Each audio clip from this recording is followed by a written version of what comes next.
अहिल्यानगर जिल्हा मध्यवर्ती सहकारी बँकेच्या निवडणुकीची रणधुमाळी सुरू झाली असून राजकीय हालचालींना वेग आला आहे।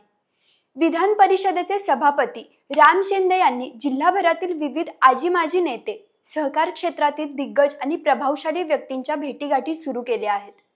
दुसरीकडे सहकार क्षेत्रात अनेक वर्षापासून प्रभाव कायम ठेवणारे मंत्री राधाकृष्ण विखे पाटील यांनीही सावध भूमिका घेत सूचक विधान केलं आहे।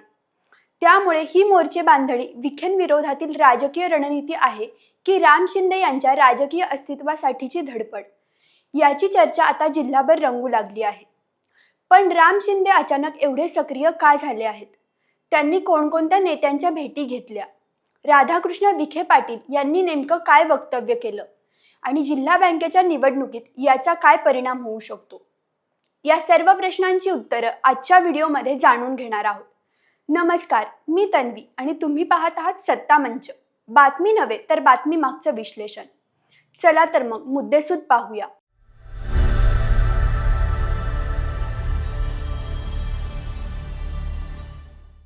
मुद्दा क्रमांक 1, जिल्हा बँक निवडणुकीला राजकीय रंग। अहिल्यानगर जिल्हा मध्यवर्ती सहकारी बँकेची निवडणूक काही दिवसांवर येऊन ठेपली आहे। जिल्ह्यातील सहकार क्षेत्रावर नियंत्रण मिळवण्यासाठी विविध राजकीय गटांनी मोर्चे बांधणी सुरू केली आहे। याच पार्श्वभूमीवर विधान परिषदेचे सभापती राम शिंदे यांनी स्वतः पुढाकार घेत जिल्हाभर दौरे आणि भेटीगाठी सुरू केल्या आहेत।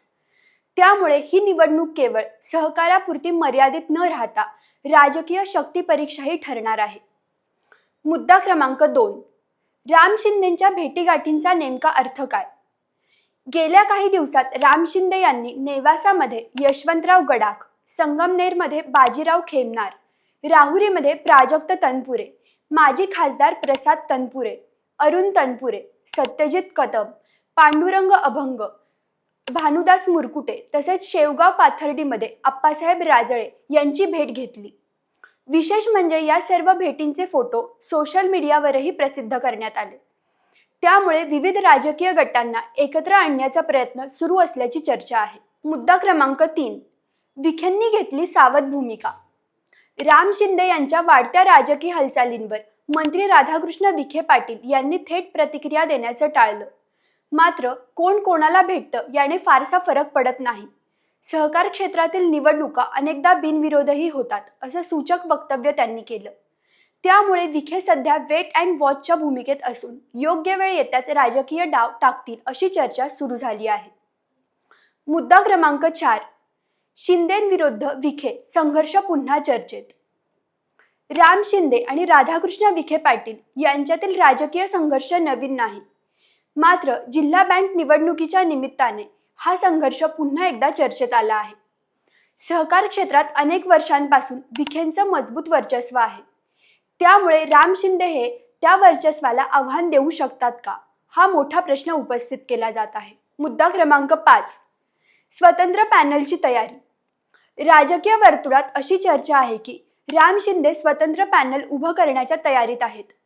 या माध्यमातून जिल्हा बँकेच्या निवडणुकीत विखेंना थेट आव्हान देण्याचा त्यांचा प्रयत्न असल्याचं बोललं जात आहे। मात्र याबाबत अद्याप अधिकृत घोषणा झालेली नाही। मुद्दा क्रमांक 6, विखेंचं वाढतं राजकीय वजन। 2019 नंतर राधाकृष्ण विखे पाटील यांचं जिल्ह्यातील राजकीय वजन सातत्याने वाढलं आहे। महायुतीची सत्ता मजबूत करण्यात त्यांची महत्त्वाची भूमिका राहिली असून सहकार, राजकारण आणि प्रशासन या तिन्ही स्तरांवर त्यांचा प्रभाव असल्याचं मानलं जातं। त्यामुळे जिल्हा बँकेच्या निवडणुकीतही विखेंची भूमिका निर्णायक ठरू शकते। मुद्दा क्रमांक 7, राम शिंदेंसाठी अस्तित्वाची लढाई। राजकीय विश्लेषकांच्या मते ही निवडणूक राम शिंदे यांच्यासाठी केवळ जिल्हा बँकेची निवडणूक नाही, तर जिल्ह्यातील स्वतःचे राजकीय अस्तित्व अधिक मजबूत करण्याची संधी आहे। त्यामुळे त्यांनी विविध पक्षातील आणि विविध गटातील नेत्यांशी संपर्क वाढवला आहे।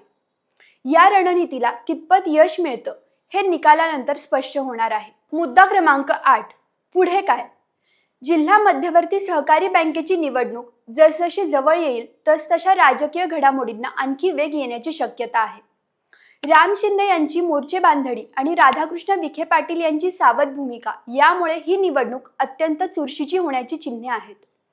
आता अंतिम क्षणी कोणता राजकीय डाव यशस्वी ठरतो याकडे संपूर्ण जिल्ह्याचं लक्ष लागलं आहे। या संपूर्ण घडामोडीतून 3 महत्त्वाच्या गोष्टी समोर येतात। पहिली गोष्ट, जिल्हा बँक निवडणुकीच्या पार्श्वभूमीवर राम शिंदे यांनी जिल्हाभरातील प्रभावशाली नेत्यांच्या भेटीगाठींना वेग दिला आहे। दुसरी गोष्ट, राधाकृष्ण विखे पाटील यांनी सावध भूमिका घेत सहकार क्षेत्रातील निवडणुका बिनविरोध होऊ शकतात असं सूचक वक्तव्य केलं आहे। तिसरी गोष्ट, ही निवडणूक केवळ जिल्हा बँकेपुरती मर्यादित नसून राम शिंदे आणि राधाकृष्ण विखे पाटील यांच्या राजकीय ताकदीची मोठी परीक्षा ठरणार आहे। आता तुम्हीच सांगा, तुमच्या मते जिल्हा बँक निवडणुकीत राम शिंदे विखेंना आव्हान देऊ शकतील का, की पुन्हा एकदा राधाकृष्ण विखे पाटील यांचंच वर्चस्व कायम राहील? तुमचं मत आम्हाला कमेंटमध्ये नक्की कळवा। व्हिडिओ आवडला असेल तर लाईक करा, शेअर करा आणि सत्ता मंच या यूट्यूब चॅनलला सबस्क्राईब करायला विसरू नका।